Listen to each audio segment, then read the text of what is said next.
Hey everybody, welcome back to Landlord Fixes, where it's not always makeshift or jerry-rigging, but sometimes you gotta work with what you have on hand. Today, we actually have a new part on hand, so we're not gonna be jerry-rigging or makeshift fixing today. We are going to be switching out an old pop-top actuator on the zone valve for a boiler system with a brand new one. So we're gonna go ahead and replace this part and do a permanent fix on this zone valve that has been giving us trouble for a few weeks now. So join me as I switch out this zone valve. Well, here it is, guys. We have about a 20-year-old boiler here. And hot water heater. We have 4 zones. Recently replaced these 3 for the first and second floor in the basement, and there's our culprit right there.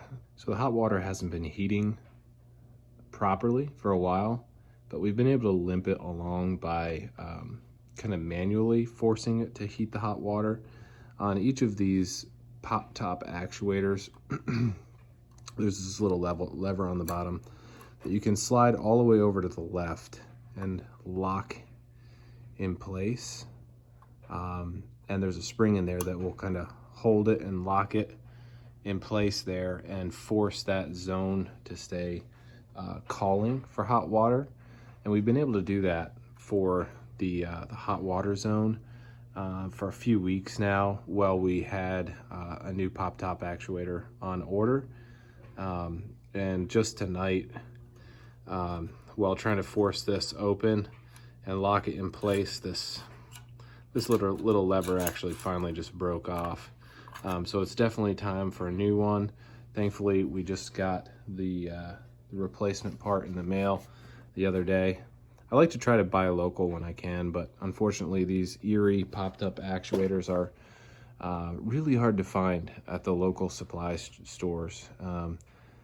I've had better luck in the past. I found these 3 locally, but I had to resort to Amazon for this most recent one. So we're gonna switch this out. I'm gonna show you a couple little tips and tricks to kind of figure out whether or not the actuator is actually bad.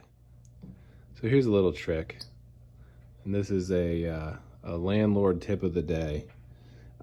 If you want to determine whether your pop-top actuator is bad, you can take your little landlord jumper, also called needle nose pliers, and you can put them to both sides here, the ES to ES sides.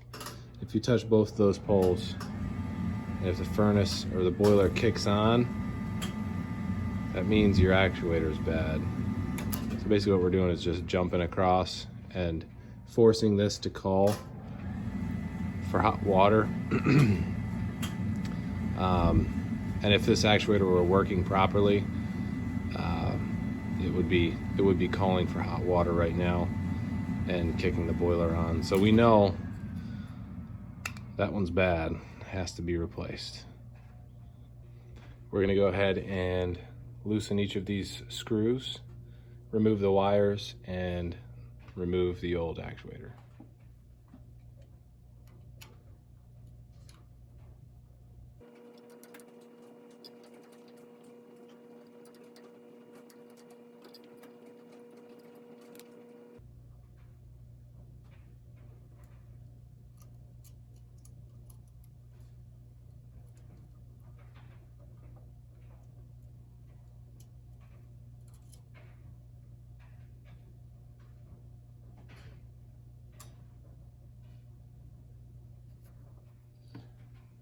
So this little black lever on the bottom, if you slide that all the way to the right, should disengage.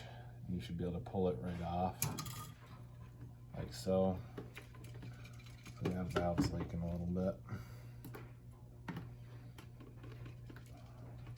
Given that this system's a little over 20 years old, it's going to be due for a full upgrade, probably sometime in the near future.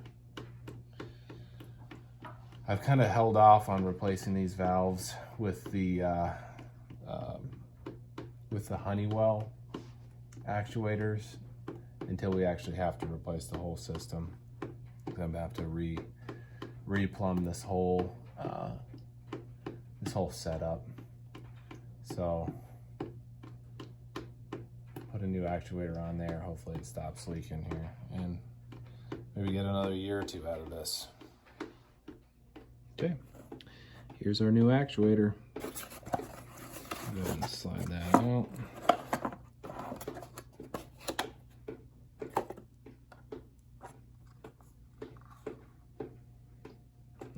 It's the right one. Cool, so there's the actual actuator release. I'm gonna put it on.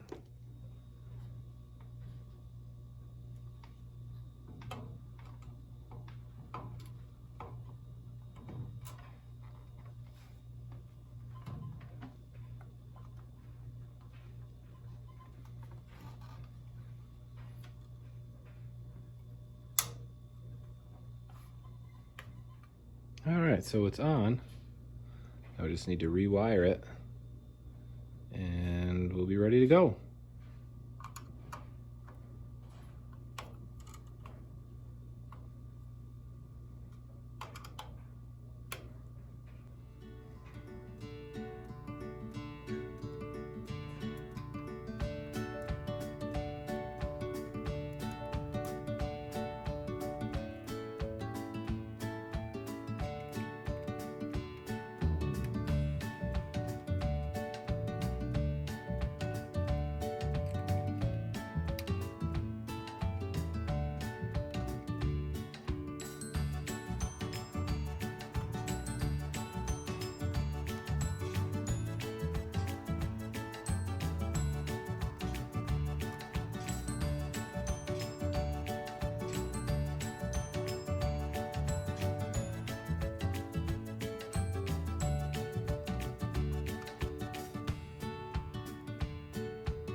All right.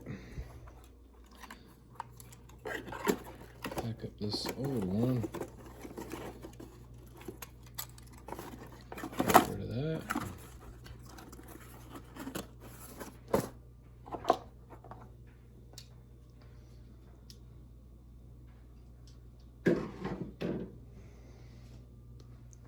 There it is. All wired up. I'm not calling for any hot water right now, but we'll open that up.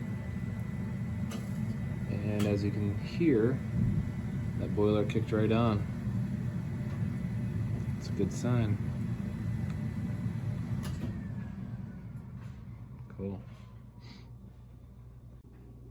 Little behind the scenes moment here. When you need a little extra light, you gotta roll with a DeWalt flashlight. As you can see, you can precariously balance it on some copper pipes to illuminate your work area. Works like a charm every time.